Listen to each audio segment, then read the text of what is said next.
Hello, beautiful people. Hello, my online bosses. This is a quick convo. I'm just coming off a coaching call, and we were touching on this because this is something that I teach inside Easy Sales.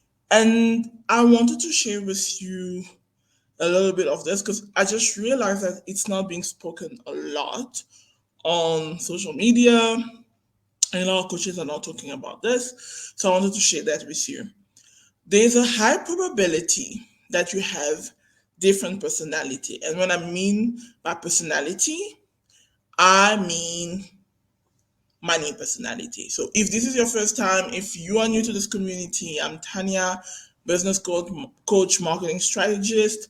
I work with people of influence, such as authors, coaches, content creators to leverage their brands, propel their message, and attract high paying premium clients and opportunities. Now, what I wanted to discuss, it's quick, and we are going to go into a lot more depth on day three of You've Got Clients. It's something that I teach within my program. And I'm going to quickly list these personality types. And this is why sometimes your message doesn't hit the mark because you have different people in your audience. And if you are going to want to convert a lot more people in your audience, you are going to want to speak to them differently.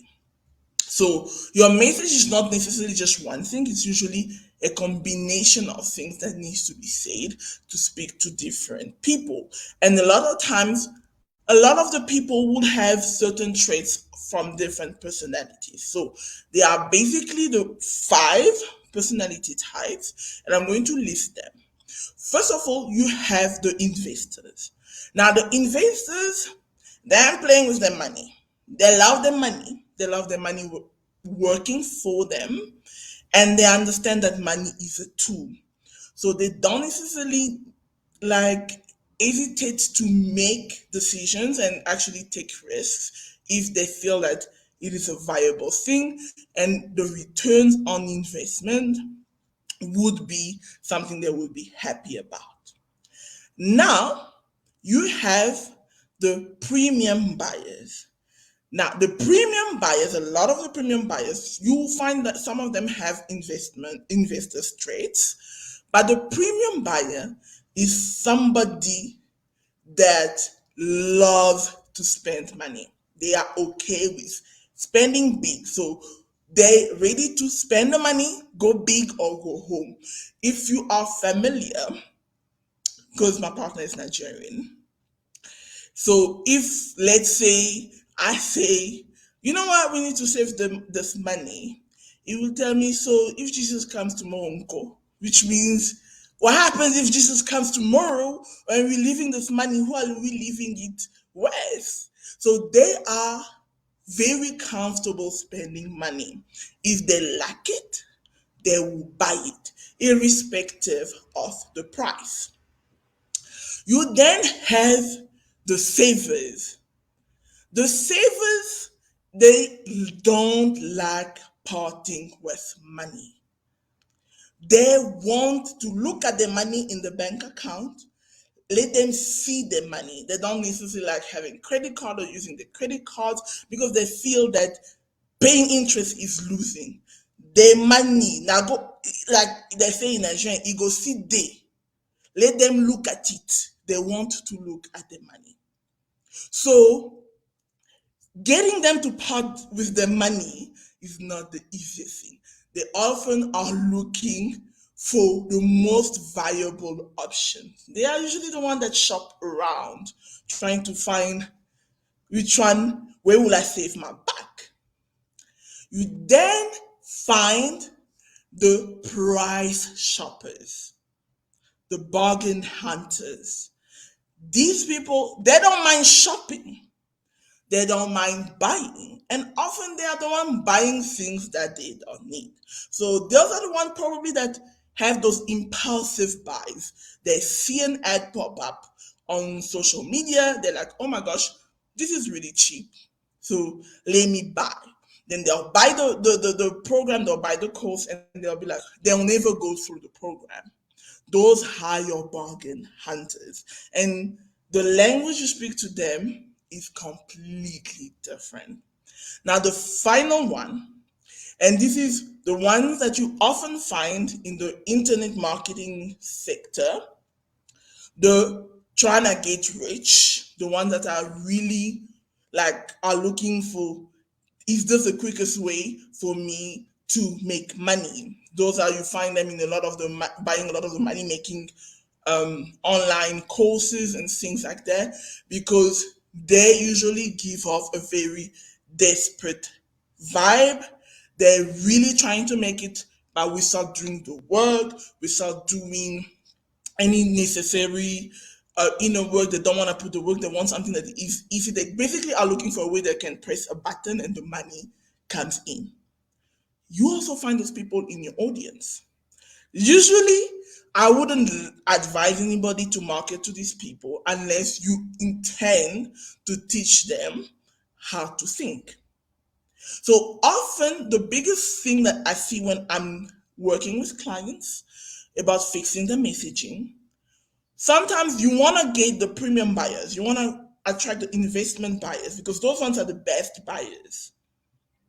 But now your message is speaking to the one that is trying to get rich quickly. You see the disconnect? Or you are trying to speak to the bargain hunter while you are trying to, you want to attract the premium or the investor. Do you see the disconnect? So this is often the biggest issue that I find. And most of the time, we all attract these people to our audiences. If you are in the business sector, we all attract these people into our audiences. Now, it is important that you, if you have, because a lot of times people that come online, and I'll admit, when I first got online, I was one of the people that was trying to find a way, the codex to make money, so I could just press the button and the money would come. So a lot of us probably are coming from that sector. So we've been taught how to think so we can move. I personally, when I make decisions, I'm an investor and a premium buyer. So the way I make decisions is usually a mix of those two. There are some people, they are investors and they are savers. If you're trying to speak to them, you need to have a mix of these two. And I'll go into a lot more depths about that on day 3 of the workshop, and it's also something that I teach in the second module of easy sales. Like, we go into a whole lot more depth because it's a concept that I learned while I studied economics, and I only realized much later that this was what was happening in the online marketing space. So the disconnect is usually there, and that's where you need to tweak and you need to analyze.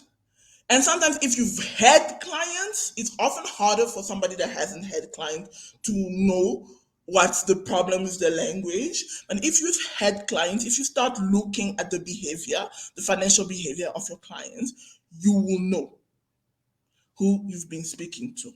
And if you agitate a lot of pain in your content, in your message, you will often attract the desperate vibes, the victims, which are usually the last ones, or you might attract the bargain hunters because those ones then trying to spend a lot, but they want the most.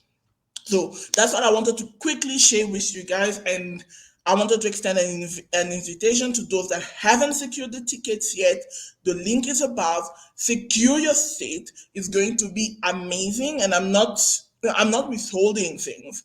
I'm really going to be sharing a whole lot of goodness, a whole lot of things that I've learned, a whole lot of mistakes that I've made, mindset wise and everything, and as well strategic wise. So I'm going to be sharing a whole lot of things: lead generation, how you can get to your 5K, your 10K. Sometimes you start even having to have a huge audience, and it's easier than most of us think. It is so much easier than most of us think. So hope to see you there. This was a quick one as I was coming off, wishing you a good day. Hope you have a great day, and I will see you soon. And if you purchase your ticket, I will see you next week in the workshop. See you. Bye.